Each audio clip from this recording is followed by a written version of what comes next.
Hi everyone, my name's Dimitri and welcome back to DimitriTube. Today we are going to talk about Colton Underwood's Netflix documentary, and child, we are about to get into some things. And before I get started, for all of you thirsty gays who just want to see Colton Underwood shirtless, it's on episode 3 at 10:23 and episode 6 at 17:30. You're welcome. And it's very wholesome, so don't get too excited. Next, just a few things before I start reviewing this documentary. First, spoiler alert.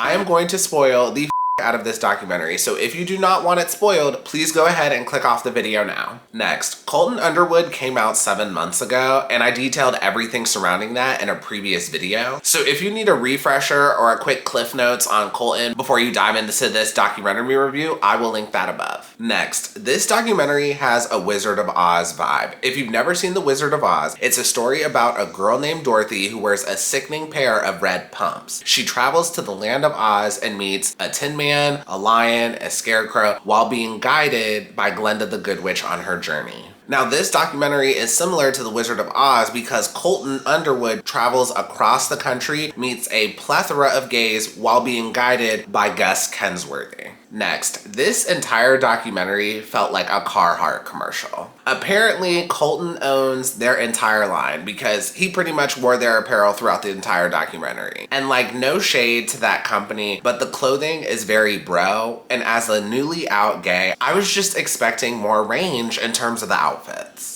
And lastly, I am going over all the things in the documentary that I felt were important or interesting. So if I skip over anything in the documentary, it's just because I didn't think it was interesting or important to the storyline. Okay, now let's dive in and get started.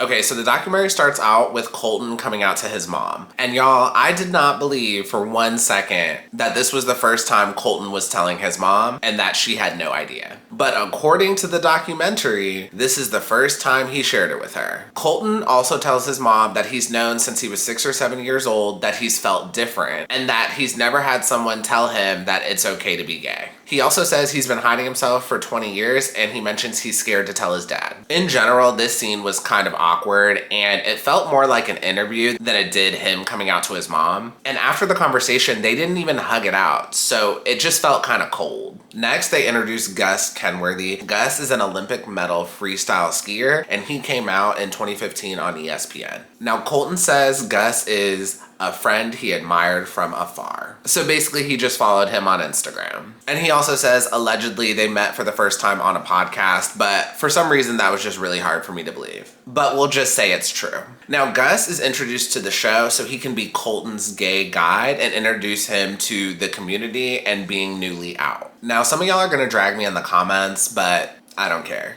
I gotta be honest. Outside of Gus competing in the Olympics, he was very regular to me. I feel like I've met 50 other guys just like Gus in my city alone. And he's kind of cute, but outside of the Olympic medals and the tattoos, I'm just really not seeing the appeal. But we do find out Colton's type is older and more mature daddies. And random sidebar, I hated the confessional background, and also Gus wore a dad shirt when he was in the confessional and I just did not like that. Next, Colton opens up about a few things that happened after his stint on The Bachelor. And this is the first point in the documentary where I could tell that Colton was not being completely honest with us. Colton says that he felt like he was becoming straight when he was on The Bachelor and after he met Cassie. And he felt like he finally found someone who could change him. Colton was not being honest because when he went on The Bachelor, this was his 3rd season on one of the shows in the franchise. And yes, he does say that he thought being The Bachelor would make him straight, but what was going through his head when he was on Bachelor in Paradise and when he was competing on The Bachelorette in Becca Kufrin's season? Like, I really wanted him to open up about his thought process when he was on those 2 shows, but he doesn't. Next, Colton admits that after he broke up with Cassie, he took a bunch of Oh wait, can you say on YouTube? Colton took a bunch of pills and then tried to commit. And I'm pretty sure this is his first time opening up about this. And on this Netflix documentary, we find out that Colton is coming out to everyone on this documentary for the first time. So this is just my opinion. Feel free to disagree. Coming out is supposed to be an experience that's personal and meaningful to you. And by Colton choosing to come out for the first time on Netflix and to the world through this show cheapens the experience. Colton comes out to his dad and his dad responds, "I wish I could tell you you're not going to get hammered for this, but you are, and it's going to suck. When did you confront this?" And Colton responds, he confronted this the day he got the restraining order, and he also says it was because he was attached to the idea of a traditional life. And Colton also wanted to tell his father about his attempt, but he was not ready to, and he decides to do it at a later day. But that is very important to this video, so remember that. Now, this is just my opinion. Colton's dad was one of the realest people in his life. I'm gonna try to explain this the best way that I can. Throughout this documentary, you meet a lot of Colton's friends and family, and most of the relationships he seemed to have with people were just very superficial, except for with his dad. Like, his dad was very real and very honest and seemed to be one of the only people in his life who was not afraid to say, "Colton, your choices have consequences, and a lot of those consequences will be bad." And just from watching this documentary, it really seemed like Colton does not have a lot of people in his life who are willing to be real and brutally honest with him. So after that, Gus Kenworthy brings in 3 gay former NFL athletes to talk with Colton. They are Michael Sam, David Kope, and Asera Tuato. Let's start with Michael Sam. So Michael Sam was in the same draft class as Colton Underwood, and Colton remembers when Michael Sam came out and how much ridicule Michael received after coming out. Now, when Michael Sam came out, Colton regretted not reaching out to Michael Sam during this tough time he had. And Colton wanted to tell him, "You're not alone." Also, when Michael Sam came out to his parents, his dad's reaction was he did not want his grandkids around that. And then his mom was sending him Bible scriptures. Now, there's a lot to unpack with this. Let's start from the top. First, at this point, this is episode 2 of the documentary, and we're still not getting to the root of the problem. When Michael Sam came out, this was well before Colton applied to be a part of the Bachelor franchise, and he knew he was gay. And yet he still applied to be on The Bachelor. Colton never explains what was going through his head at that point. Like, if you knew you were gay and you wanted to reach out to Michael Sam while he was coming out, why are you wasting your time applying for The Bachelor? Like, I understand that Colton was closeted, but you can be closeted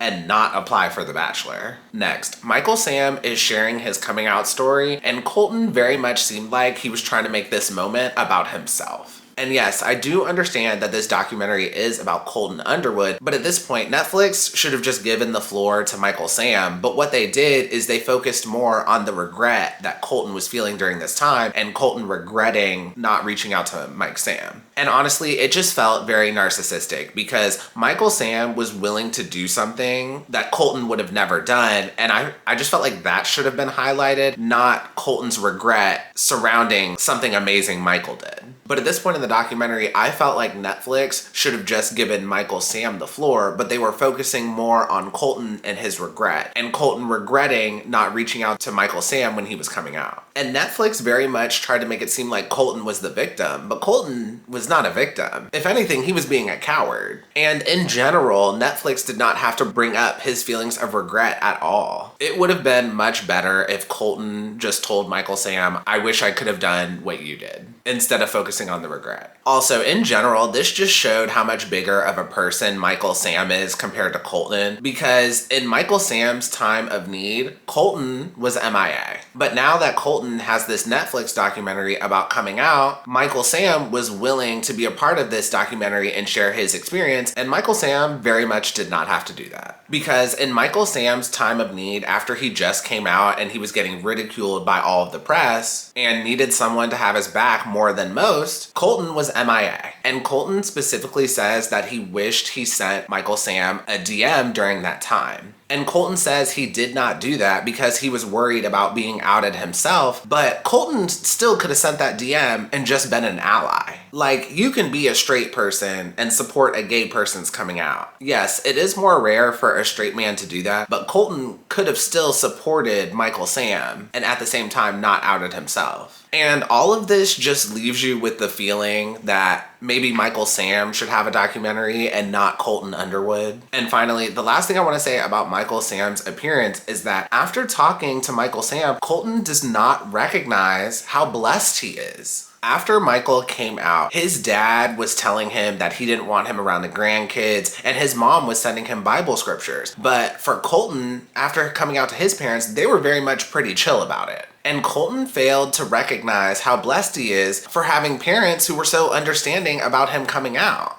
Because for a lot of gays, it does not go down that smoothly. Next, Colton also talks to David Cope. David is a former NFL Washington team football player, and his story was amazing. David's lover died in the Vietnam War, and he wanted to go to the funeral and pay his respects, but to do that, he had to tell off his coach. And let me tell you, this man was more interesting in 30 seconds than Colton has been in the past 40 minutes.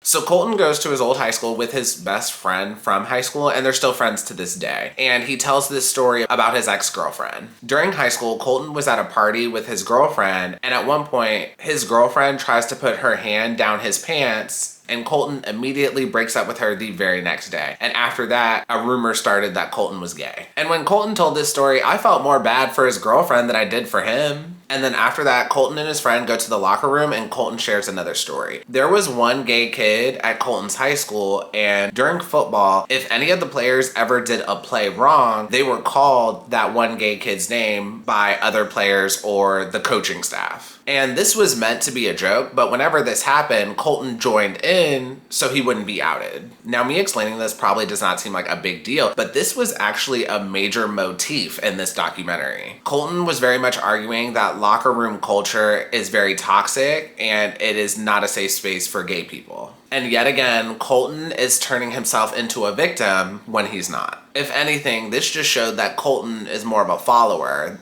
than anything. When Colton came out 7 months ago, so many people were like, he is so brave, he is so strong for doing this, etc., etc. But to me, it would have been more brave for Colton to come out then, and he could have been the second gay kid in the school. Or he could have stood up for the gay kid. To me, that would have been more brave. Or he could have taken a stance against these jokes that he knew were wrong. That would have been brave too. And Colton even says that as a football player, you are constantly looking to leadership. But clearly, Colton is not a leader because he had multiple times to stand up for what was right, and he didn't. Also, another option Colton could have taken at this time is he could have just not laughed at the jokes. Staying quiet is an option as well. And if anyone asked why he was not laughing at the gay joke, he could have just said, I don't think it's funny. And I don't know if I've been this way since high school, but if I hear a joke and I do not think it's funny, I'm not gonna laugh. For example, if I'm in a group of 8 people and one of them cracks a joke and I don't think it's funny, I'm just not gonna laugh. And I will be that one person in the group not laughing. And if they ask why I'm not laughing, I'll just be like, I did not think it was funny, or I didn't get the joke. But Colton very much makes it seem like joining in and laughing at the jokes were the only option, so he didn't get outed. And this very much just brings up a greater issue about being a keyboard warrior. Standing up for justice or standing up for something you believe is wrong online or on the computer in the comfort of your own home is very easy. But actually standing up for justice in front of people in the moment is much harder to do, and Colton is proving that. Hey everyone, sorry, I forgot to include this while filming. So Colton came to a lot of realizations when he was in high school, and I am by no means clocking him for not coming out in high school. High school is a very weird time for a lot of young people, and a lot of growth happens during that time. So if Colton was not ready to come out then, that is fine. But the problem I have is Colton had a lot of realizations in high school and even before then, but he just completely ignores them for like 10 years. And when watching this documentary, you cannot exclude the realizations he had in high school because that was his major reason for staying closeted. He realized this in high school and then he hid it because when he was young, no one told him it was okay to be gay, and locker room culture was very homophobic, and that was his reason for staying closeted for so long. And that was a major part of the reason why he stayed closeted for so long. Now back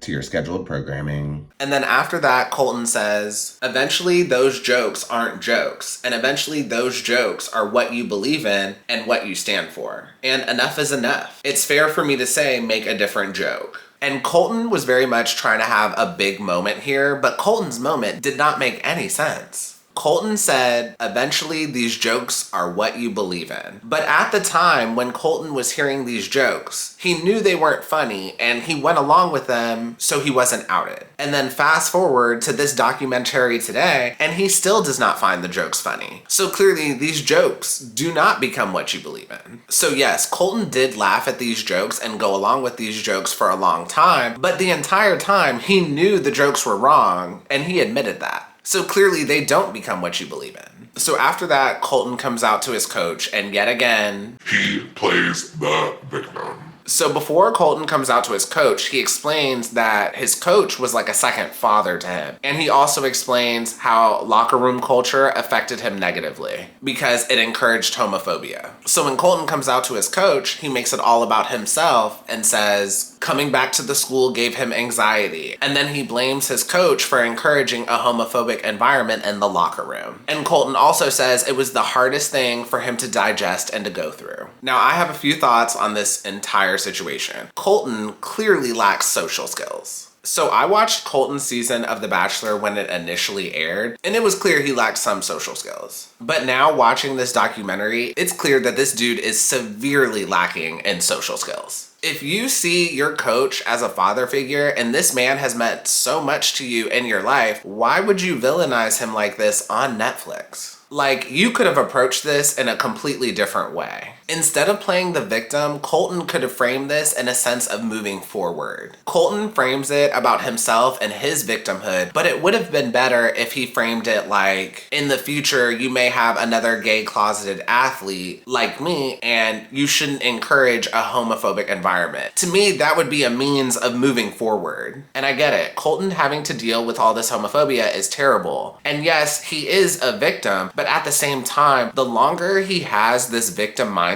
the longer it's gonna take him to move forward. Because if you're constantly thinking of yourself as the victim, you're not gonna be able to move forward and move on. Also, Colton very much does not seem like he has a goal in having this conversation. Like, yes, you wanna come out to your coach, and yes, you wanna talk about the homophobia, but he does not put any steps together to move forward. So on top of Colton lacking social skills, that made this conversation even more awkward. So after that, the coach apologizes, and at one point he also says it's a tough world and locker room culture is kind of like this everywhere. Which to me, that was a very dad answer. And then after talking with his coach, Colton goes to talk to his best friend and he tells her he did not like the coach's response. And it's so crazy because what else can this man do other than apologize for his past actions? It was almost like Colton was expecting this man to roll out the red carpet for him after admitting he was gay. And like, sweetie, that's not how this works. And honestly, Colton was just expecting far too much from other people.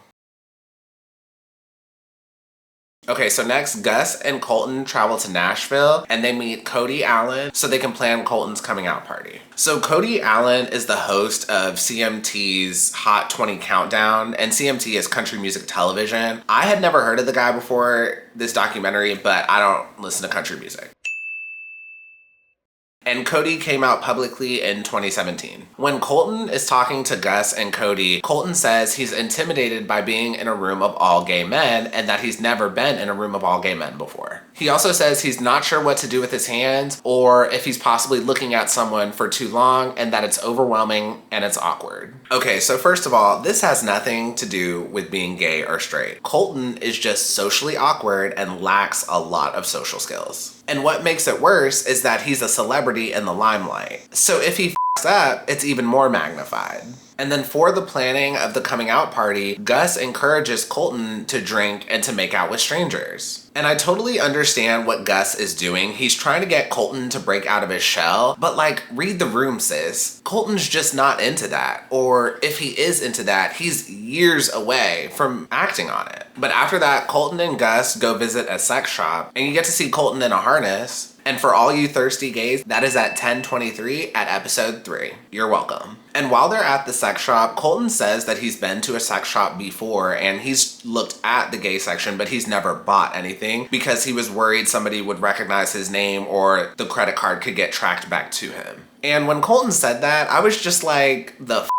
Do they not have cash in Denver? So if you're a young gay or a young person or just a person in general and you don't want a purchase at a sex shop to be tracked to your credit card, just pay in cash. So then after that, Colton's coming out party starts and they start off on a Nashville tour bus and we actually get to see Jaden Dior Fierce. If you don't know who that is, she was a drag queen on season 7 of Drag Race. And at one point, Colton says for 4 years, he thought Lady Gaga and Kesha were the same person. And y'all, I was so embarrassed.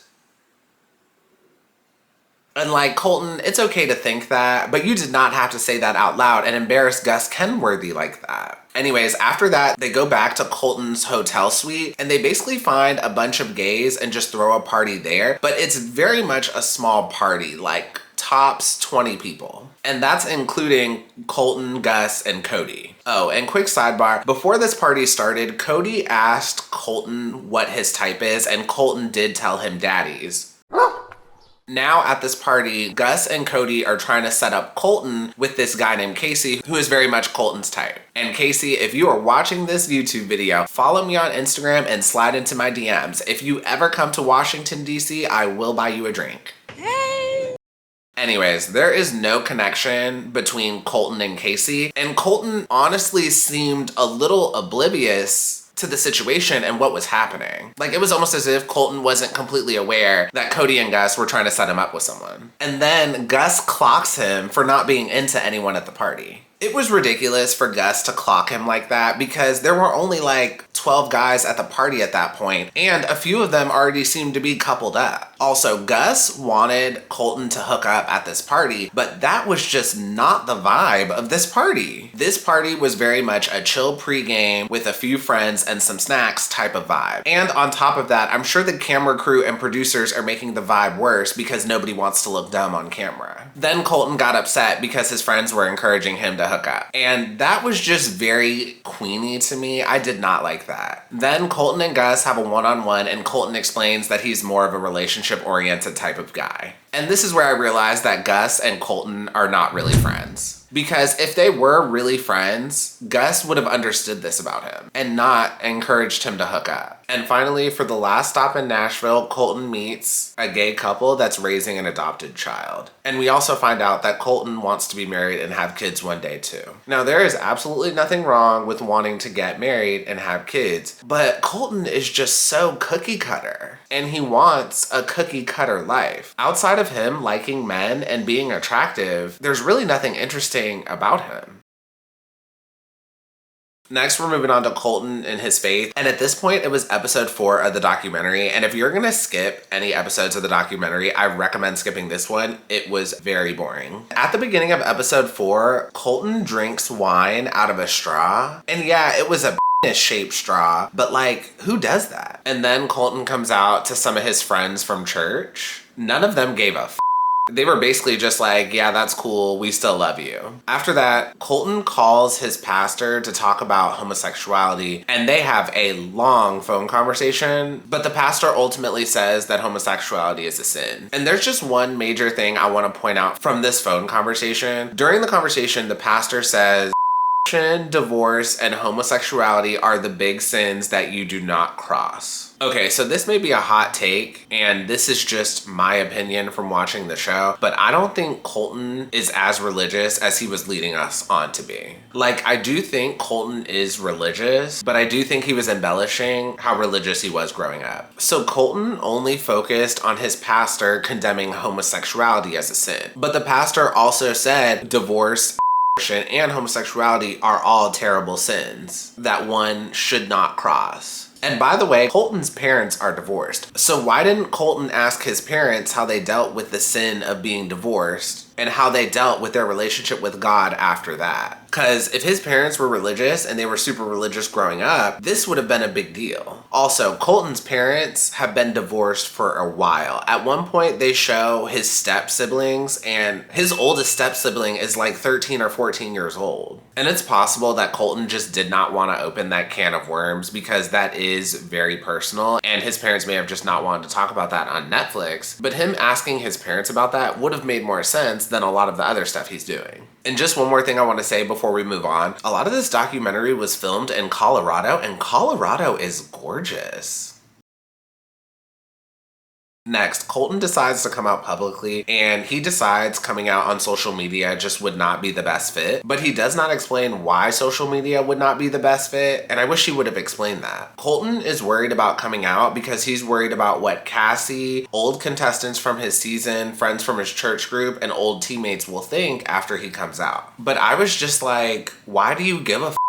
You're not even close to these people. Like, it's clear that Colton is just so worried about his image. So Colton ultimately decides to do an interview with Robin Waters. I will link the interview below in the description if you have not seen it. I also reviewed the interview as well. If you have not seen my review for Colton's coming out interview, I will link that for you below in the description. And at this point, you realize Colton and Gus are just so far removed from what it's like to be a regular person and not a celebrity. Like, Colton does not recognize how awesome it is to have the opportunity to come out on Good Morning America. And just so many things with Colton are just so surface level, and we never get from point A to point B. Like, Colton constantly fails to see the bigger picture, and it just makes the documentary somewhat cringy to watch because you want him to see the bigger picture, but he never just gets quite there. Also, Gus asked Colton if he reached out to Cassie before the interview, and I thought that was kind of confusing because I thought Cassie had a restraining order against him. So after the interview was released, Colton was ready to receive a mixed reaction, but the negative reaction was much louder. And Colton was expecting some negative feedback, but he was not expecting the amount he got. And again, this just shows how disconnected he is as a celebrity and how much self-awareness he lacks. Colton very much thought that his coming out would overshadow the fact that he stalked and abused Cassie, but it didn't. And not only that, but the internet was upset because this stalker and abuser is getting a Netflix show. Colton is being held accountable for his actions, and he can't handle it. So then after that, Colton goes to a gay-friendly church where he meets a transgender pastor. Outside of Colton's dad, this was probably the only other person in the documentary that was down to keep it completely 100 with Colton. Colton tells the pastor, "I was mentally unstable. After coming out, I had to relive these labels of abuser, stalker, harasser. I'm mortified of what I did, but more mortified about what I did to her, her family, and friends." The pastor responds and says, "You want to sit down and apologize to make yourself feel better? That's not the way to approach it." And y'all, that was probably one of the realest statements throughout the entire documentary. So then we hear the pastor's story, and she was married for 8 years, and then she says she lied for 8 years because she was a drunk and angry man. And the pastor says she doesn't know how to make it up to her ex, and this happened 20 years ago. And she also tells Colton it's something that may burn in his soul forever. And then Colton responds, "It makes me feel guilty." Now, Colton, you should feel guilty. You did something wrong to another person, and you should feel bad about that. This is called punishment. You do the crime, you do the time. You may have not gone to prison, but you need to learn to live with the guilt of what you did. It does not matter that you were struggling with your sexuality. You harmed others on the way during your journey. And it very much seemed like Colton was conflating the guilt he felt while being a closeted gay man with the guilt he felt from what he did to Cassie. And to me, the guilt you felt while being a closeted gay is not the same guilt you're feeling about Cassie. Guilt in this sense is not a bad thing. It's just a reminder that you need to treat people better than you did in your past. And more than likely, you're gonna always have to live with that. And I don't know why, but for some reason, it was so hard for Colton to comprehend this. So then after that, to finish the documentary, Colton meets with two of Cassie's friends, Fran Drescher and Onyeka, one of the contestants from his season of The Bachelor. Nothing new really comes of these conversations. And we also get another view of Colton shirtless. It's on episode 6 at 17:30. And then to end the documentary, Colton throws another coming out party, but this time it's at his house, and he brings together a lot of the people he met on his journey. So just two things I want to mention here. Somebody asks Colton if he plans on staying in Colorado, and Colton says, "I want to live here, I want to be here, I'm happy here, and I want to have kids one day." And yet again, Colton is not being completely honest with us because he already sold his house and moved out. He probably moved to West Hollywood. To conclude everything and to wrap up the documentary, Colton says that everyone's coming out stories are different, and Colton says he's grateful to share his story to the conversation. And And y'all, let's be real. Nobody asked for this story. But I will say, in Colton's defense, I feel like a handful of gay kids will watch this documentary and they will feel comfortable to come out themselves. So if that was the purpose of this documentary, then they achieved that. And finally, to wrap up this video, I'm gonna give you my final conclusions on getting through the whole thing. So Coming Out Colton very much tries to be a reality show and a documentary at the same time, and it just does not work. People enjoy reality television because it's relatable. And Colton is anything but relatable. Next, Colton has been given so many opportunities that the average person will never get in their lifetime. And at no point does Colton recognize this and address this. And the biggest opportunity he received was getting a Netflix show after he stalked, harassed, and abused Cassie. And at no point in the documentary do they explore how problematic that is. Now, it's possible that Netflix just didn't want to look bad for giving this guy a documentary, but by them not even addressing it or bringing it up, it makes the documentary way less dynamic. And it's just a huge elephant in the room the whole time you're watching it and you're waiting for someone to bring it up. Next, at multiple points in this documentary, it just felt like Colton was not being completely honest with us. And throughout this review, I have mentioned multiple times where I didn't think he was telling the whole truth. And a lot of the times I cannot exactly prove him wrong, but at the same time, I was left feeling like he was not telling the full truth. And lastly, I think a major reason that this documentary felt half full was because I think Netflix decided to cut this documentary short. So when Colton Underwood came out 7 months ago, Netflix was already in the midst of filming this documentary. But after Colton received all of the backlash online for being chosen for this Netflix documentary, I think that's when Netflix realized it was a bad idea and decided to end the project early. Like, I truly think Netflix meant for this documentary to be longer, but they decided to cut it short. Because remember earlier in the video when Colton did not tell his father he attempted to commit because he was not ready to tell his father? I was waiting for Colton to revisit that and tell his father, but they never did. And I feel like that was meant to be addressed later in this documentary, but I think Netflix just decided to cut the whole thing short. And that is the end of this documentary and the end of this review. If you enjoyed this review, please go ahead and pound that like button, pound that subscribe button, and ring that notification bell, and I will see you all next time. Have a good one. Bye.